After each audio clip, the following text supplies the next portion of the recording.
এক সময়ের কথা, হযরত আবু হুরায়রা ছিলেন রাসূলুল্লাহ এর একজন প্রিয় সাহাবী। তিনি ইসলাম প্রচারের কাজে অনেক গুরুত্বপূর্ণ ভূমিকা পালন করেছিলেন।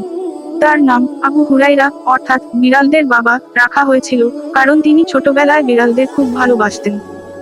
হযরত আবু হুরায়রা যখন ইসলাম গ্রহণ করেন, তখন তার জীবনে বড় ধরনের পরিবর্তন আসে। তিনি প্রায়ই রাসূলুল্লাহ এর সান্নিধ্যে থাকতেন এবং রাসূল এর কাছ থেকে কুরআন এবং হাদিস শুনতেন।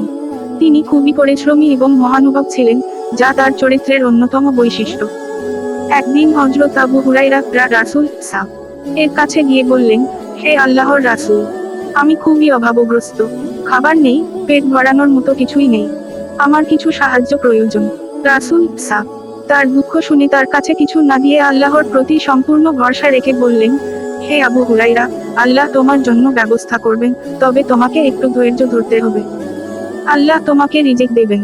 এমনকি একবার রাসূল তার অনুরোধে একটা খাবারের পাত্র পাঠালেন, কিন্তু তা ছিল অল্প পরিমাণে।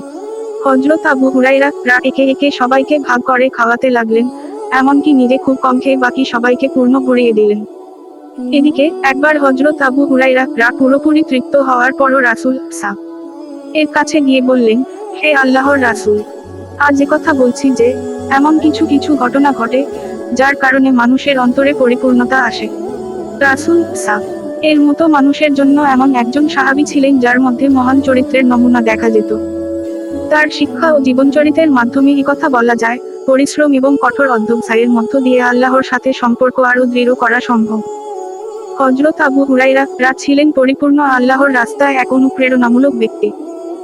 এই গল্পের মাধ্যমে আমাদের শিক্ষা হচ্ছে, জীবনের কঠিন সময়ে ধৈর্য রাখা, আল্লাহর প্রতি পূর্ণ বিশ্বাস রাখা এবং নিজের পরিশ্রমের মাধ্যমে ইসলামের সঠিক পথে চলা। আপনি যদি আরো কিছু চান বা অন্য কোন গল্পে আগ্রহী হন, জানাতে পারেন। হযরত ইউসুফ ছিলেন হযরত ইয়াকুব এর পুত্র এবং ছিলেন খুবই সুন্দর। তার সৌন্দর্য ছিল এতই অতুলনীয় যে একদিন মিশরের রানীও তার প্রতি আকৃষ্ট হন। কিন্তু হযরত ইউসুফ তার ঈমান এবং আল্লাহর প্রতি ভক্তির জন্য সেদিকে কোনো মনোযোগ দেননি। এমনকি রানী তাকে অশালীন প্রস্তাবও দেন, কিন্তু তিনি দৃঢ়ভাবে আল্লাহর আশ্রয় বলে প্রতিরোধ করেন। এতে রানী এতই ক্রুদ্ধ হন যে তিনি তাকে মিথ্যা দোষারোপ করে কারাগারে পাঠান। কিন্তু হযরত ইউসুফ আল্লাহর সাহায্য লাভে বিশ্বাস রেখে কঠিন পরিস্থিতিতেও ধৈর্য ধরেছিলেন। একদিন কারাগারে বসে হযরত ইউসুফ দুই বন্দীকে তাদের স্বপ্নের তাবির দিতে থাকেন। তিনি তাদের স্বপ্নের সঠিক ব্যাখ্যা দেন, যার পরিপ্রেক্ষিতে একটি স্বপ্নে একজন মুক্তি পেয়ে ফের প্রাসাদে ফিরে যান এবং অন্যজন মৃত্যুবরণ করেন। তবে যখন মুক্তি পাওয়া বন্দীটি ফের প্রাসাদে ফিরে যান, তখন সে ইউসুফ এর ব্যাপারে ভুলে যায় এবং দীর্ঘদিন ধরে তার কথা মনে রাখে না।